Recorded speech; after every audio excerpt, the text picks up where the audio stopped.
"Angel, I know your mother is very sick and you need money to buy her drugs and food. I will give you the money, but you have to follow me into the bedroom. It won't take time. We will be done before my wife comes back."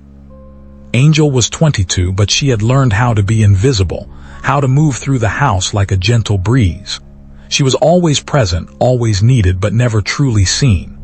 This house, owned by rich people in a quiet estate, wasn't a home for Angel. It was a job she could not afford to lose. The air inside was thick and cold, filled with secrets the owners kept hidden. The bosses were Faith and Henry. Faith, the wife, was a very important banker. She was tough, lived by a strict schedule, and wore sharp heels. Most days she left before the sun was fully up and came back long after dark. She barely looked at Angel, except to hand over a long list of groceries or scold her for something small, like forgetting to warm the stew. Angel's whole world was held up by the money she earned here. Her mother was miles away, very sick with sugar disease and needed expensive medicine every month. Angel's last paycheck had all gone to buy that medicine. She had no savings and no backup plan. Her own mother had given her the rule: when you are in someone else's house, swallow your tears. Let the walls hear them, not your tongue. So Angel swallowed every fear, every sadness. The only sound she ever made were the soft swish of her simple dress and the quiet clap of her sandals on the shining marble floor. She was a silent, hardworking machine. Every day, Angel woke before anyone else. She cleaned the children's rooms, little Mia and her brother Leo. She ironed their school uniforms perfectly. She cooked their oats. She washed Faith's delicate clothes. She made sure the big water tank was always full. She was the quiet engine that made their expensive life run smoothly. But while Faith was busy, Henry, the husband, was always home. Henry said he ran a business online, but Angel noticed he spent more time sitting around than working. He'd be in his upstairs office with his computer open and a glass of juice, but one eye, always one eye, was watching her. At first, Angel tried to fool herself. Maybe he just saw how hard she worked. Maybe he liked how clean the windows were, but that feeling didn't last long. It wasn't appreciation. It was a hungry look. She felt it when he stared too long, and especially when he found silly reasons to call her close. "Angel, the air spray is finished." "Angel, my phone charger is broken." He was trying to get near her, step by slow step. Then came the afternoon she would never forget. Faith was out. Angel was bent over, cleaning the bottom shelf of the big bookshelf in the hallway. Henry's voice, startling and close, made her jump. "You bend like a river, Angel, so smooth." Angel froze. The sponge dropped from her hand. Her heart started hitting her ribs so hard she thought he might hear it. He stepped closer and said it again, his voice now a low, chilling whisper. "I said you're too beautiful to be a maid. You know that, right?" Angel didn't answer. She couldn't. She grabbed her sponge and walked away fast. The silence she carried was suddenly heavy and useless. From that day on, Angel's fear turned into a plan. She made sure they were never in the same room. She kept her dress tight and her scarf high. She stared only at the floor, but Henry kept pushing. He came closer with his words, his hungry looks, and his threats. The worst part was how quickly he changed. When Faith came home, Henry became mean and nasty to Angel right in front of his wife. "Angel, don't you know how to sweep? Are you blind?" He acted like Angel's very presence was annoying him. Faith never noticed. She trusted Henry completely. One night while Angel served them dinner, Faith said on the phone as spoke to her friend, "My Henry may be lazy, but he is loyal. He can't stand other women touching him." Angel almost dropped the soup bowl. That sentence, "he is loyal," was the wall that sealed her fate. She knew if she told the truth, Faith would simply believe Henry. Angel sat in her tiny room that night, watching the ceiling fan spin like her worried thoughts. Should I tell her? What if I lose my job? My mom needs that medicine. She cried silently into her pillow, holding back the sobs so the walls, not her tongue, could hear them. She had to keep enduring. The next morning, Angel was trembling as she carried the breakfast tray to the dining room. Faith was sitting there, which was strange. Maybe I can speak now. Maybe I can finally tell her. But before she could open her mouth, Henry walked in, holding a cup of tea. He looked serious, like he was about to say something very important. "Faith," he said, his voice quiet, I need to tell you something. He looked at Angel with a fake, hurt expression, and then he started his lie. It's about Angel. She's been trying to flirt with me and make me like her. Angel gasped. What? That's not true. Be quiet, Faith snapped, standing up quickly. How dare you interrupt him? Madam, he is lying. He has been the one who... Angel tried to speak, her voice shaking badly. Stop, Faith cut her off. I know my husband. He would never do such a thing. Why didn't you say anything before now? You waited until he complained and now you want to save yourself. Angel felt her throat close up. Because I was scared, madam. I knew no one would believe me. You're right about one thing, Faith said, her voice cold as ice. No one will. She turned to the security guards. Take this girl out of my house. She is carrying shame and I don't want it here. Angel fell to her knees, begging, crying now for real. Please don't do this. My mother is sick. I have nowhere to go. But Faith just turned away. Henry stood there, silent and winning. The guards pulled Angel to the gate and threw her small bag onto the street. The heavy metal gate slammed shut with a final, painful sound. Angel stood in the empty street, barefoot and ruined. She had swallowed her tears and her truth for 10 months, and in the end, her silence had cost her everything. The sound of the metal gate slamming shut behind Angel was the loudest thing she had ever heard. It wasn't just a gate closing. It was the door of her past life crashing down, locking her out. She stood on the street in the dim light, barefoot, shaking. The small bag Faith's guards had tossed outside lay at her feet. For 10 months she had been a ghost in that house, cleaning up messes. Now she was the mess they had washed away. The shock was so big, her mind couldn't even keep up. All she could hear were Faith's cold words, take your shame and go, and Henry's cruel, silent smile. Angel bent down slowly, picking up her bag. Her legs felt weak like rubber. She took her first step into the darkness, walking away from the big house where she had suffered in silence. The estate was quiet. Everyone was asleep behind their safe, closed doors. Angel had no one. She was truly alone. She checked the little purse she had. Not enough money for a long bus ride, let alone a place to sleep. Her last salary, the money that would have saved her mother, was now gone with her job. Where will I sleep? The question burned in her mind. She walked and walked until she found a street corner near a market. There was a tiny, old shop that was closed. Its metal shutter was half pulled down. It smelled bad, of rust and dust and things she didn't want to think about, but it was dry. And for this terrible night, dry and hidden was enough. Angel dropped her bag and leaned against the crumbling wall. She wrapped her thin dress tightly around her shoulders and slowly sank to the cold, hard floor. And then, the dam broke. She let herself cry for the first time in years. These weren't the quiet tears she used to hide in the boys' quarters. This was loud, aching, breathless crying. She cried for her sick mother who would soon need medicine. She cried for the job she lost, not because of a mistake, but because she dared to speak a tiny piece of the truth. She cried because Henry's lie had made her feel dirty, worthless, and stained. She cried until her body was completely tired out. She lay down on the cold floor, but sleep wouldn't come. Every shout, every rattling bus, every sound in the dark city kept her eyes wide open. By 5 o'clock in the morning, the city of Lagos was already waking up. She heard people pushing carts, shouting their goods. Angel sat up. Her back hurt, her eyes were swollen, and her heart felt like a piece of dry wood. She stood up, brushed the dust off her dress, and walked out into the early light. She had no plan, no place to go, just a whispered feeling inside, keep moving, don't stop. She started walking toward the main road, hopping to find a bus park. Maybe she could beg a driver to take her halfway to her village, or at least let her call her mother from a kind shopkeeper's phone. She had to explain everything. Maybe her mother could pray for her, give her strength. But Angel hadn't eaten in almost a full day. Her legs were shaky, her face was strained, and her clothes were dusty from the night on the floor. The road was now busy. Cars honking, yellow buses speeding past, traders setting up stalls.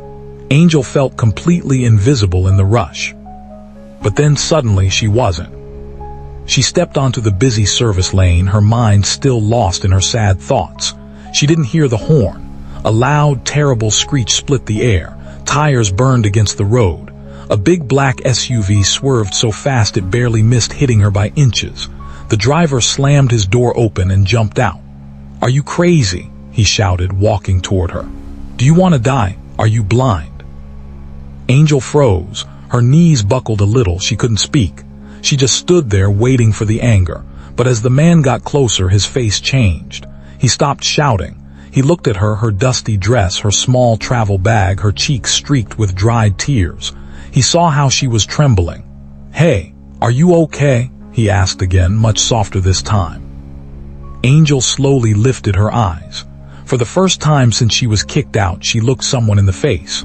Her voice was just a low, dry whisper when she finally said, "No, I'm not okay." The man paused. He was tall, dressed in very neat, expensive clothes with clean shoes that were now dusted with Lagos dirt. He looked like someone who didn't belong in this messy part of the city. He looked around at the busy street, then back at Angel. "Come," he said gently.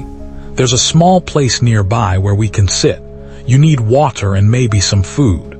Angel hesitated, her heart hammered with sudden fear. Trust. Henry had offered help too. He was a man, he was rich. What did he really want? But this man wasn't forcing her. He didn't touch her. He just waited, his expression calm and respectful. Her legs ached so badly and her stomach groaned with hunger. And so Angel finally nodded. He led her quietly to a tiny cafe that was just opening. The waiter looked unsure when he saw Angel's dirty clothes, but one look at the man's expensive watch and clean way of speaking, and he quickly cleared a table. Angel sank into the chair. The man ordered bottled water and hot tea. Then he looked at her kindly. "My name is Smart," he said. "Can you tell me yours?" "Angel," she whispered.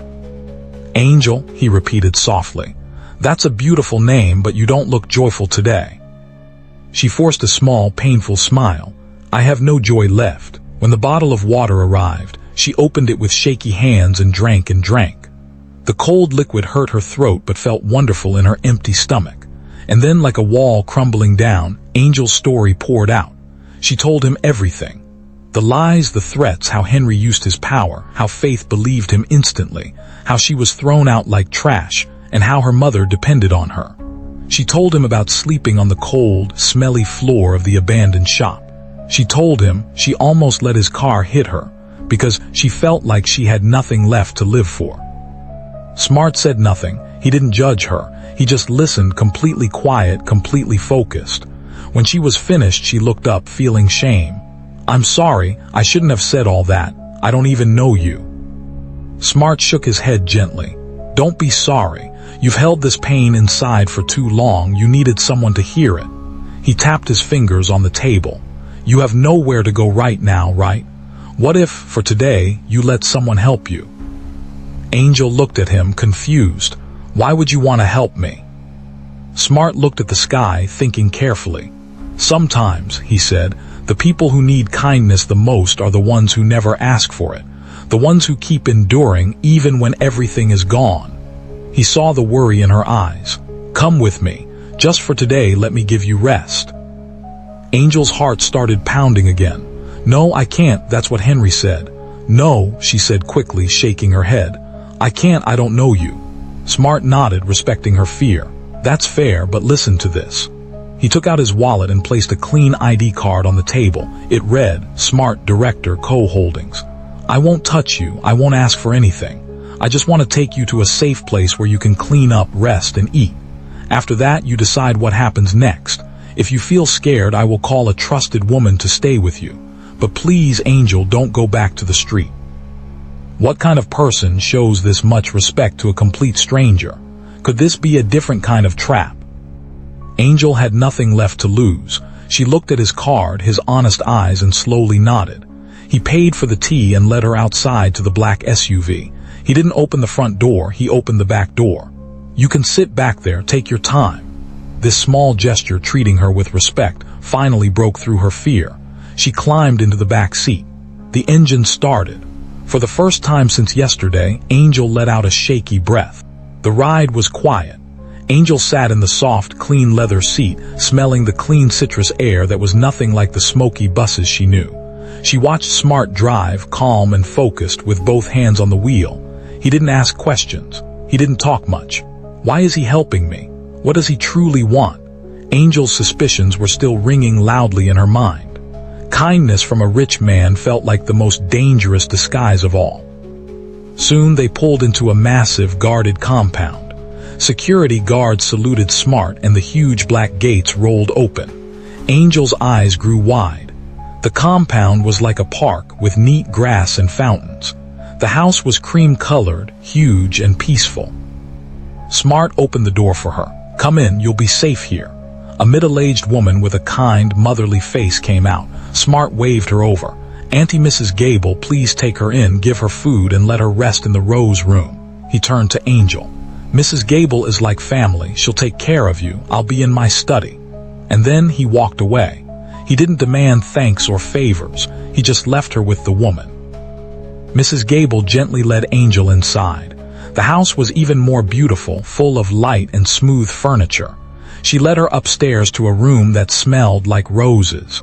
The bed was huge, the sheets were soft, and a clean robe was folded on the end. "You bathe. When you come out, food will be ready," Mrs. Gable said softly. Angel locked the bathroom door and stood before the mirror. Her face was dusty, her hair was rough, and her dress was stained. She looked like a stranger, bruised by the world. When she stepped under the warm shower, the first drop of water hitting her skin made her collapse into tears.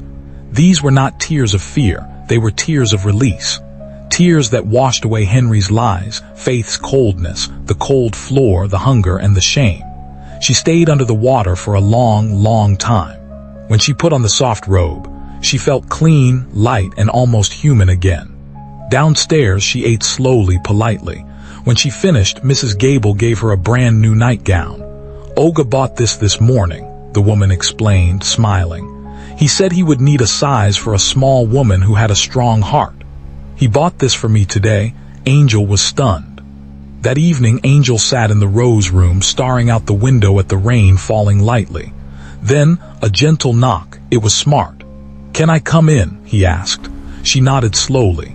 He sat on the edge of a chair. After a long silence, he spoke. "You're wondering who I am, why I helped you, and why I didn't just give you a little money and walk away." She nodded again. Smart reached into his jacket and pulled out a different wallet. He showed her a cleaner, more official ID. It read, "Smart, son of the president of Fena." Angel gasped, her breath left her body. "You're the president's son," she stood up, shocked. "Sir, I had no idea." "Don't apologize," he said, standing too. "You don't owe me that." He stepped closer. "Why would someone like me stop for someone like you on the road? Because I've been broken before. Maybe not in the same way, but I felt the kind of pain that makes you want to disappear. And someone once saved me. Someone who didn't care who I was. So now I do the same." Angel stared at him, tears filling her eyes again. But these were different tears. "You're not just a maid, Angel," Smart insisted. "You're a woman with a voice, a heart, and a future. I see that, I see you." He then took out a small black velvet box and opened it. Inside was a beautiful silver pendant shaped like a dove in mid-flight, graceful and free. He fastened it around her neck himself. "This dove," he said, "represents hope, peace, freedom. When you see it, I want you to remember that your story didn't end on that roadside. It only started there." He turned to leave. "Sleep well, Angel. Tomorrow we start something new."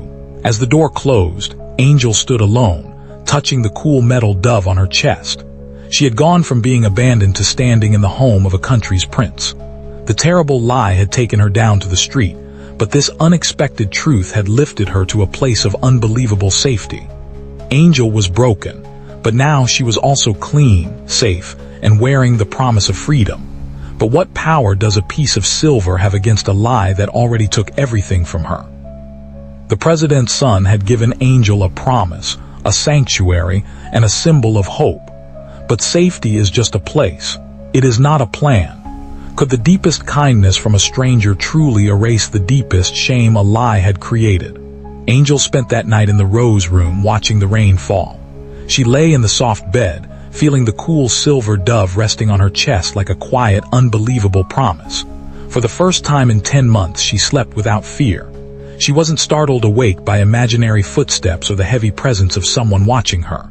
When she woke up, the morning light was streaming through the windows, painting the room gold. It felt like a dream, but the silence, the clean sheets, and the calm were real. Mrs. Gable was waiting with hot food and warm cocoa. After Angel ate, feeling stronger than she had in months, she put on the simple peach dress Mrs. Gable had laid out. Her quiet steps took her downstairs to Smart's study. He stood by the window, hands in his pockets, gazing out at the garden. He turned and smiled gently. "Morning, Angel. Forget the sir for now. Just call me Smart." She sat down, nervous but ready. Smart didn't waste time. He walked to his desk, picked up a black leather folder and handed it to her. "I wanted to wait until you were truly rested," he said. "Now I want to show you your future." Angel opened the folder slowly. Inside, documents were neatly arranged. Her eyes widened at the first page, a legal certificate with her name at the top. Certificate of Business Name Registration, Joyful Bites Catering and Events Limited. She gasped, flipping the page. There was a stamped bank document for a business account opened in her name. Then a third page, a legal agreement for a small shop space in Shagamu. Angel looked up, confused, holding the documents like they might turn to dust. I don't understand this," she whispered. Smart sat beside her, calm and focused. "You once told me you loved cooking, that it was your dream to start a food business." Her mouth was dry. "But I said that only yesterday," he smiled. "That was all I needed to hear. Angel, there is $100,000 in that account. I used the early morning to put everything in place. I've arranged for a consultant to mentor you for the first 3 months, to help you with menus, pricing, permits, everything you need." Angel's hands shook as she held the documents.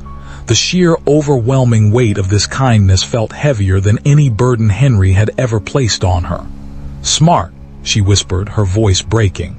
"I don't know how to thank you. This is too much." He shook his head, his eyes kind but firm. "It is not too much. It is only the beginning. What happened to you was terrible and unfair, but your future doesn't have to be shaped by that pain. You are stronger than what tried to destroy you." His words were like a new foundation being laid beneath her feet. Angel began to cry, but these were the relieving tears that come when a heavy burden is lifted and replaced by light. Smart waited patiently. When she finally looked up, her eyes were red but filled with resolve. "I promise," she managed to say. "I will not let you down. I will rise from this." Smart stood up. "Good. A driver will take you tomorrow to see your new shop and meet your consultant. I won't be here for the next few weeks. Work calls me abroad, but I will be watching from afar."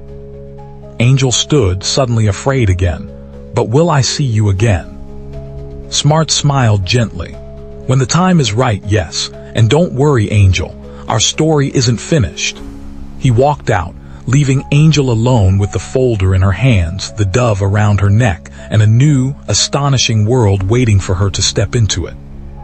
The next 3 weeks flew by.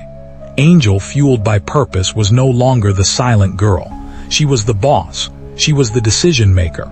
She worked tirelessly with her consultant, finalizing the shop's appearance and the first menu. She ensured the bold signage was mounted perfectly. Joyful bites, homemade goodness, heartfelt dreams. But her focus wasn't just on business.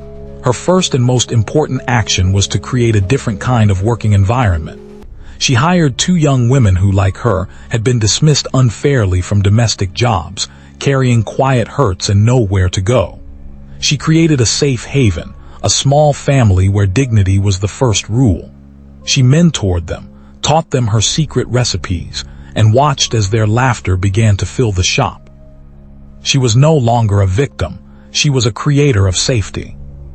One evening, scrolling through the news on her new phone while sipping a cold drink, Angel froze. A headline flashed across the screen. "Breaking news, President's son, Smart, launches multi-million-dollar tech hub in Dubai." She clicked it. There he was, wearing a navy blue suit, shaking hands with important people, a genuine prince of the nation. He was the same man who had knelt on a dusty road to check if she was okay. The miracle was confirmed. The pendant felt heavier now, not with silver, but with the immense responsibility of his kindness. 2 days later, a private courier delivered a small letter to the shop. No return address. Angel's hands trembled as she opened it. The voiceover of Smart's calm, friendly tone began. Angel, by now you've probably seen the news. I told you I'd be watching from afar. You've done more than I imagined. Not just building a business, but building people. I won't ask for thanks. This was never about me. It was about you seeing the strength you already had. The dove you wear isn't just a symbol of peace. It's a promise. When you least expect it, I will return, not as a stranger, but as a friend. Until then, keep flying. Angel pressed the letter to her chest, smiling through tears of pure, overwhelming gratitude. Not every story ends with a dramatic confrontation or a prince staying to build a castle. Sometimes, the most powerful ending is the love that gives you wings and trusts you to fly. She looked up. Just outside the shop, a young girl passed by barefoot, eyes downcast, carrying the weight of the street and her own quiet pain. She was Angel 3 weeks ago. Angel walked to the door, opened it wide, and called out, not in a whisper but with a strong, clear voice. "Sister, are you hungry?" The girl turned, startled. "Come in," Angel said, smiling gently. "You're safe here." As the girl stepped inside, leaving the dangerous street behind, the silver dove pendant caught the morning light. Months later, Angel sat in her bright office at Joyful Bites, tears of joy glistening in her eyes as the doctor from India confirmed her mother's surgery was successful. She had paid every bill herself, without hesitation. For the first time, Angel smiled knowing she had not only rebuilt her life, she had saved the woman who gave it to her. Months later, the headlines burned through the city like wildfire. Henry, once feared and full of pride, was arrested for fraud and assault after several women found the courage to speak. The empire he built on deceit fell apart overnight. His wife packed her things and left without looking back. The same man who once controlled others with threats now sat in handcuffs, facing the echo of his own sins, a broken figure swallowed by the weight of his choices. Angel's story was no longer about silence. It was about sanctuary, hope, and the beautiful, undeniable sound of a new voice rising. Angel chose to break the cycle of silence, using her survival to help others rise. We hope you enjoyed this powerful story. Please share your thoughts and let us know what lessons you learned in the comments section. We'd love to hear from you. And guess what? Another inspiring and educative story is coming your way in just a few days. So, make sure to subscribe to this channel and turn on your notification bell so you'll be the first to watch when it drops. If this story touched your heart, don't forget to like this video and share it with your friends and family. Thank you so much for watching. Stay inspired and God bless you.